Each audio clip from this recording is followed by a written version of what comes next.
ನಮಗೆ ಇವಾಗ 1,000 ವರ್ಷ ಹಿಂದೆ ಇದ್ದು ಯಾರೋ ಏನೋ ನಮಗೆ ಕೊಡಬೇಕು ಅಂತ ಅಂದ್ಕೊಂಡ್ರೆ ಇವತ್ತಿಗೂ ಸಹ ಏನೇ ಪ್ರಾಬ್ಲಮ್ ಇಲ್ಲದೆ ಉಳಿದಿರೋದು ಅಂದರೆ ನಮ್ಮ ಕಲ್ಲಿನ ಶಾಸನಗಳು ಹೌದು ಅಲ್ವಾ. ಸೊ ನನಗೆ ಅದೊಂದು ರೆಫರೆನ್ಸ್ ಪಾಯಿಂಟು. ನಾನು ಇದು ಯೋಚನೆ ಮಾಡ್ತಾ ಇದ್ದಾಗ ಒಂದು ರೆಫರೆನ್ಸ್ ಪಾಯಿಂಟ್.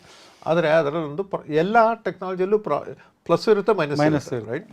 ಸೊ ಅದು ಪ್ಲಸ್ ಏನಂತಂದರೆ ನೀವು ಹೊರಗಡೆ ಇಟ್ಟಿರೋ ಮಳೆ ಸುರಿಲಿ ಬಿಸಿಲು ಬರಲಿ ಏನಾಗೋದಿಲ್ಲ 1000 ವರ್ಷ ಬಿಟ್ಟರು, ಅದು ಪ್ಲಸ್.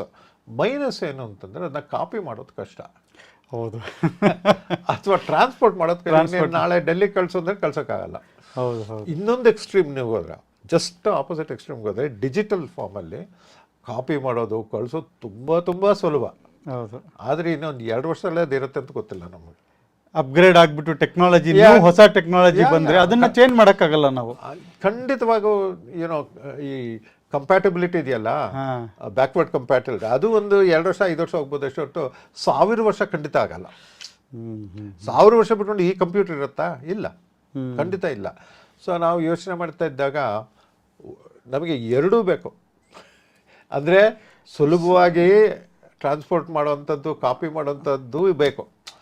ಎರಡನೇದಾಗಿ ನಮ್ಮ ಕಲ್ಲಿನ ಶಾಸನ ಥರ ಅದು ಏನೂ ಆಗಬಾರ್ದು, ಬೆಂಕಿ ಆಗಲಿ ನೀರಾಗಲಿ ಏನೂ ಆಗಬಾರ್ದು. ಅದಕ್ಕೆ ಮಕ್ಕಳಿಗೆಲ್ಲ ಗುಂಡ್ಕಲ್ಲು ಅಂತ ಹೆಸರಿಡ್ತಾರೆ. ಮಕ್ಕಳಿಗೆ ಗುಂಡಪ್ಪ ಅಂತಂದರೆ ಸ್ಟ್ರಾಂಗ್ ಆಗಿರ್ತಾನೆ ಮಗು ಅಂತ.